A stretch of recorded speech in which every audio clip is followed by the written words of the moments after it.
Right, let's talk about the big one, the CBSE Class 10 Social Science syllabus.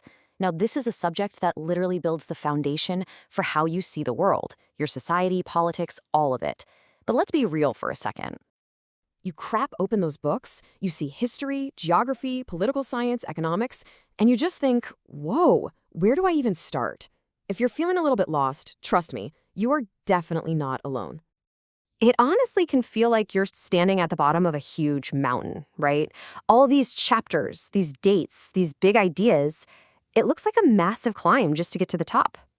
But what if we just change how we look at it? Let's reframe this whole thing.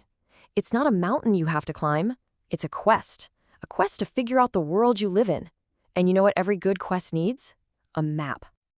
And here is our quest map for today. First, we're going to decode the exam map itself. Then, we'll take a journey through time with history, explore our living world in geography, and then check out society's blueprint with political science and economics. And finally, we'll arm you with the ultimate study toolkit to nail this thing. Okay, first things first. Every great adventurer has to know their mission objectives before they set out. For us, that means getting a handle on the exam structure, the marking scheme, basically our strategic blueprint for success. So, let's look at the big picture. Your total score is 100 marks. Pretty simple. It's split into two main chunks. You've got the big 80-mark theory exam at the end of the year, and then there are 20 marks for your internal assessment, which you kind of collect all year long. Now, this is absolutely crucial, so pay close attention. Look at that balance, 20, 20, 20, and 20.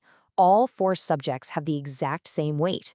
What does that tell you? It means you can't just focus on one and hope for the best. Every single one of these worlds is equally important for your final score. And what about those 20 internal marks?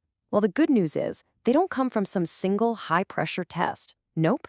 They're built up from your consistent work all year, your periodic tests, other things like quizzes and debates, that big project you do, and even just your regular classwork. It's really all about staying engaged. All right, let's start our adventure and step into our first world, history. And I want you to forget about just memorizing a bunch of dates. This is an epic story, a journey to understand how our modern world actually got made. Think of it like this.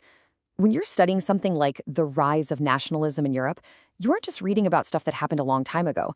You're literally watching the birth of an idea that changed everything, the idea of a nation. History is all about these huge, powerful concepts that still shape our lives today. You know, the syllabus actually tells a really cool story. You start by seeing how this idea of a nation popped up in Europe and then came to India. Then you zoom out and see how the whole world got connected through trade. And you finish by discovering how one invention, the printing press, completely changed society and made ideas spread like wildfire. Next up, we're jumping from the past into the world that's right here, all around us. Geography. And no, this isn't just about memorizing capitals and drawing maps. It's the real, practical science of our planet. Seriously, geography tells the story of your everyday life. It explains where your water comes from, how the food you eat is grown, what minerals are used to make your phone, and how the roads and railways, the lifelines of our country, connect everyone. And the path through geography makes a ton of sense. You start with the very basics, resources. Then you see how we use those resources in agriculture. From there, you dig into the minerals and energy that power everything. And finally, you see how industries and transport networks bring it all together. It's a fantastic journey. And you know, the syllabus doesn't just stay high level, it gets right down into the nitty-gritty. For instance, when you're talking about resources, you'll learn to tell the difference between soils, like the old, crumbly Bangar soil, and the newer, richer Kadar soil by the rivers. It's these kinds of details that really make it all click. Okay, so we've got the stage sets by history and geography. Now let's look at the blueprint for our society with political science and economics. You can think of these two as the rulebook for the game we're all playing in the modern world. It's actually a pretty simple way to think about it. Political science is all about power. Who has it, how it's shared, how decisions get made. And economics? That's all about money and trade, how we make stuff, sell it, and manage our finances. Put them together, and bam! You've got the instruction manual for modern society. And here are some of the core ideas you'll be tackling.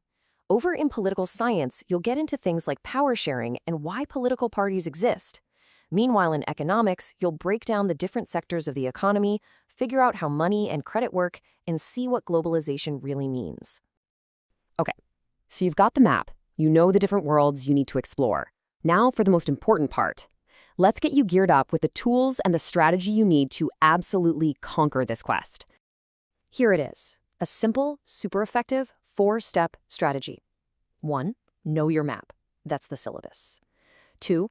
Plan your route. Make a study schedule that you can actually stick to. 3. Gather your tools. And we'll talk about the most important one. And 4. Master the terrain, which means practicing with old question papers. That's it.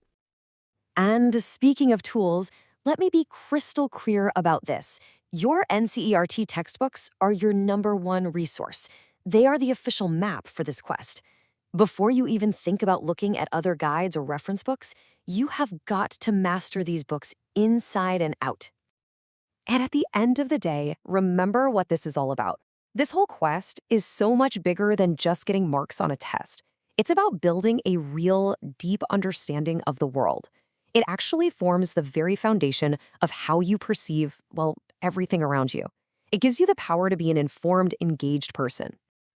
So there you have it. You've got the map, you know the terrain, and your toolkit is ready. This syllabus isn't some heavy burden. It's your personal guide to understanding the world. So the only real question left is, where are you going to start exploring?